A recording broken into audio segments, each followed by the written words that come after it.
അപ്പോൾ ഈ 20 മിനിറ്റ് സമയം ഇതൊന്ന് വെന്ത് വരേണ്ടതായിട്ടുണ്ട്. അപ്പോൾ ഇതിനെ നമുക്ക് ഒരു പാത്രം കൊണ്ട് അടച്ചു വെക്കാം. 20 മിനിറ്റ് സമയം കഴിഞ്ഞിരിക്കുകയാണ്. ഇനി നമുക്ക് തുറക്കാം. നമ്മുടെ ചിക്കനൊക്കെ നന്നായിട്ട് വെന്ത് കാണും. എടുക്കാം. ഏകദേശം പരിവായല്ലേ? വെന്തിട്ടുണ്ട്. അപ്പം ഇനി എന്താ ചെയ്യാനുള്ളത്? മസാല കൂട്ടുകൾ. നേരത്തെ പറഞ്ഞതുപോലെ തന്നെ മഞ്ഞപ്പൊടി, അതുപോലെ തന്നെ മുളക് പൊടി, മല്ലിപ്പൊടി, പിന്നെ ഉപ്പ്, ഇതൊക്കെ തന്നെ ചേർക്കാനുള്ള സമയമായിരിക്കുകയാണ്. ഇതെല്ലാം കൂടി മിക്സ് ചെയ്യുന്നതാണ്. ഓക്കെ.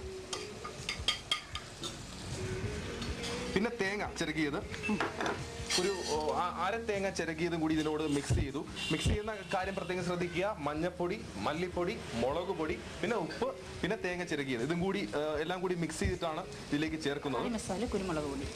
പിന്നെ കുരുമുളക് പൊടി, കറി മസാല, പിന്നെ കുരുമുളകും പൊടിയും കറി മസാലയും കൂടി ഇതിനോട് ചേർത്താൽ കുറച്ചും കൂടി ടേസ്റ്റ് കിട്ടും. അതും കൂടി ഇതിനോട് മിക്സ് ചെയ്യണം. ഇത്രയും മിക്സ് ചെയ്ത കാര്യങ്ങളാണ് ഇതിലേക്ക് ചേർത്ത് കൊടുക്കുന്നത്.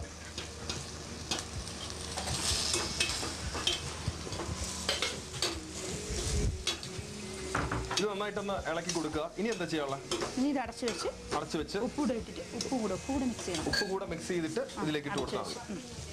അപ്പോൾ ചേച്ചിയുടെ കടയിലെ കോഴിത്തോരൻ എങ്ങനെയാണ് ഉണ്ടാക്കുന്നത് നിങ്ങൾ കണ്ടു കഴിഞ്ഞു. അപ്പോൾ എല്ലാം കൂടി മിക്സിംഗ് ഒക്കെ കഴിഞ്ഞ് ഇനി ഒന്ന് കുറച്ചും കൂടി ഒന്ന് അതിലേക്കൊന്ന് മസാലക്കൂട്ടുകളെല്ലാം ഒന്ന് പിടിച്ചൊന്ന് വെന്ത് വന്ന സമയം മാത്രം മതി. അപ്പോൾ ചേച്ചി നമ്മുടെ കോഴിത്തോരൻ ഉണ്ടാക്കാൻ വേണ്ടി എന്തെല്ലാമാണ് വേണ്ടതെന്നുള്ള കാര്യങ്ങൾ അവർക്കൊന്ന് പറഞ്ഞു കൊടുത്ത് എങ്ങനെയാണ് ഉണ്ടാക്കിയെന്നുള്ളത് പ്രത്യേകിച്ച് ടേസ്റ്റ് ടൈമിന്റെ കുക്കറി ബുക്കിൽ പകർത്തി വയ്ക്കാൻ വേണ്ടി നമ്മൾ എണ്ണ എടുത്തു, പാത്രം ചൂടാതിന് ശേഷം എണ്ണ ഒഴിച്ചു കൊടുത്തു, നമ്മൾ കടുക് ഇട്ട് കൊടുത്തു, കറിവേപ്പില ഇട്ട് കൊടുത്തു, സവാള ഒരു 2 സവാളയോളം ചെറുതായിട്ട് അരിഞ്ഞത് അതിലേക്ക് ഇട്ട് കൊടുത്തു.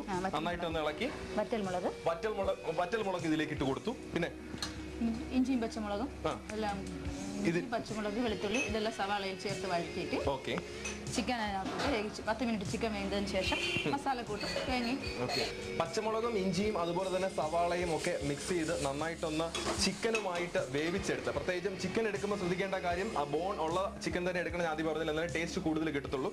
അതും കൂടി ഇട്ട് നന്നായിട്ടൊന്ന് 20 മിനിറ്റ് വെന്തതിന് ശേഷം നമ്മൾ മസാലക്കൂട്ടുകളായ മുളക് പൊടി, മല്ലിപ്പൊടി, അതുപോലെ തന്നെ മഞ്ഞപ്പൊടി, കുരുമുളക് പൊടി, പിന്നെന്താണ് കറി മസാല, ഇതൊക്കെ മിക്സ് ചെയ്തതിന് ശേഷം ഒരു തേങ്ങയുടെ പകുതി ചിരകിയത് അതിലേക്ക് മിക്സ് ചെയ്ത് ആ കൂട്ട് ഇതിലേക്ക് ഇട്ട് കൊടുത്തിട്ട് നന്നായിട്ടൊന്ന് ഇളക്കി കൊടുത്തിട്ട് കുറച്ച് സമയം വേവാനുണ്ട്. അപ്പോൾ ചേച്ചിന്റെ കോഴിത്തോരൻ ഇവിടെ തയ്യാറായി കഴിഞ്ഞു. അപ്പോൾ നമുക്ക് എങ്ങനെയുണ്ടെന്ന് നോക്കാം. സ്മെല്ലൊക്കെ തന്നെ കിട്ടിക്കഴിഞ്ഞു. ചേച്ചി ഒന്ന് നോക്കാം. ഇത് കോഴിത്തോരൻ തയ്യാറായി കഴിഞ്ഞു. അപ്പോൾ ഇനി എന്തായാലും ഈ കോഴിത്തോരൻ ഒന്ന് കുറച്ച് കഴിച്ച് നോക്കി ഇതിന്റെ ടേസ്റ്റ് നോക്കാം.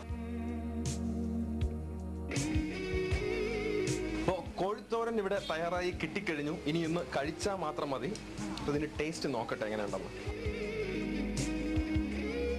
ചേച്ചി സൂപ്പർ ആയിട്ടുണ്ട്.